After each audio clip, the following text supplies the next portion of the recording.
What is sin? What is sin? Talk about what sin is. Well, if there's any more questions, fine. Yeah. So, I like your explanation. I was with a group, and they do the thing, have you ever told a lie? Have you ever looked at a woman with lust? Have you ever stolen anything? And if you steal anything, what does that make you? A thief. Say, stealing doesn't make you a thief.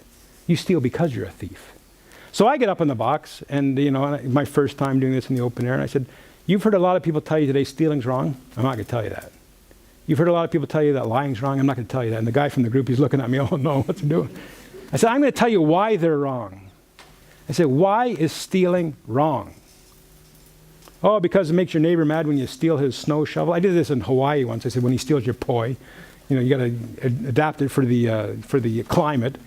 You make your boss mad when you steal his laptop. You make your friend mad when you steal his Xbox. It's wrong because you make people mad. I said, well, you're very happy when you steal. Why isn't that more important than their sadness? Well, it's illegal. Well, they can make it legal tomorrow for all you care, and for all you know. Why is it wrong? And every reason they give that stealing's wrong, I shoot it down. I say stealing is wrong for one reason and one reason only.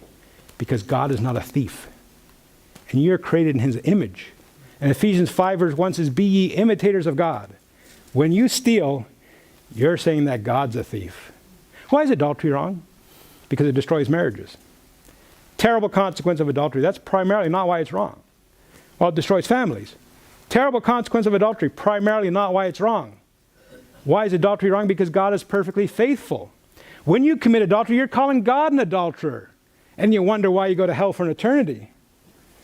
That's how all sins are equal. All sins are different in their severity, but they're all calling God a liar. They're calling him a thief. They're calling him an adulterer. Sin is misrepresenting God.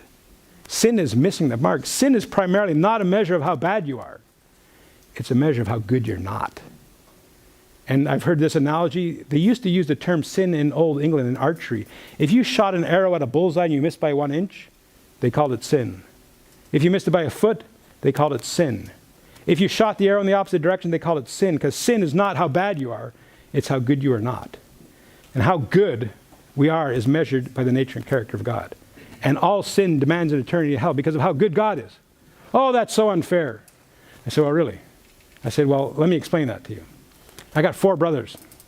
Let's say I went home, took a swing at one of my brothers, and I missed.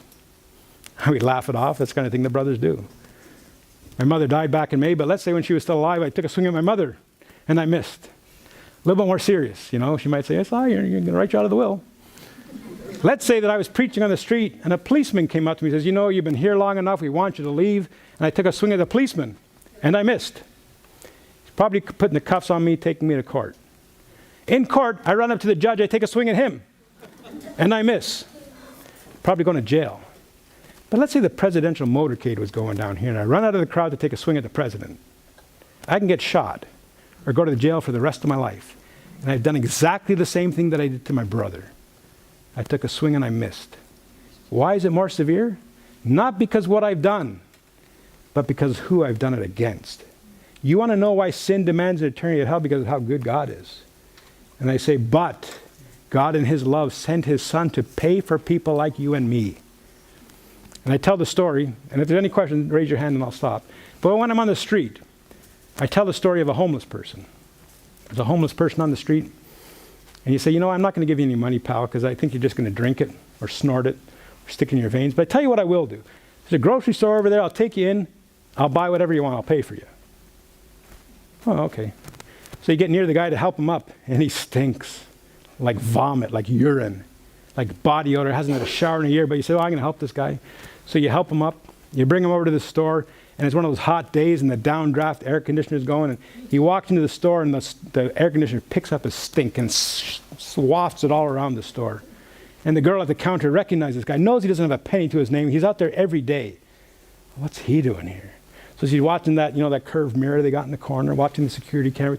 He goes by, picks up a loaf of bread, picks up some milk, some cookies, and he puts it on the counter. And he steps back. She steps back from the stink. What are you doing here? So I'm with him. He's paying for me.